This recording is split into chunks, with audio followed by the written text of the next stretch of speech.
રણનો રાજા એટલે અગરિયો આવી ગયા પાછા આપણે રણમાં. દરરોજ બીજલ ભાઈ હોટલે નીકળી મેં કીધું હાલ ને આજ તો અહીં ચા પીતા જઈ. આ બધા ચા પી લીધો આપણે એકને જ બાકી એટલે આપણે એક ચા ની ચુસ્કી મારી જ લઈ. ચા પી લીધો પરંપરા રીતે ચા પીસ માવો ખાવો જ જોઈએ. બીજલ ભાઈ હોટલે ચા પીને નીકળી ગયા રણ બાજુ. આને કહેવાય જુગલ જોડી. ચા હારે પીધો રણમાં બી હારે નાર જાય છે. એટલે તમે જ બી હારે જઈશો અમને તો આગળ જવા દો નહીં.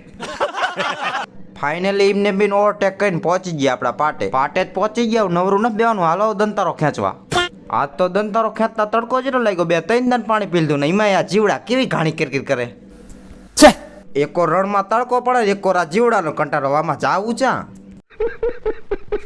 હજી પાણી પીને બેઠા હતા જોઈ લો ફરીને છોટી ગયા હાથમાં જીવડા. દંતારાનું કામ પતાવીને આવી ગયા ખારેશ્વરમાં. ખારેશ્વરમાં કાકાએ કર્યો માતાજીને તાવ એટલે પહોંચી ગયા. માતાજીને ધૂપ ગઈને બેસી ગયા બધા પ્રસાદી કરવા.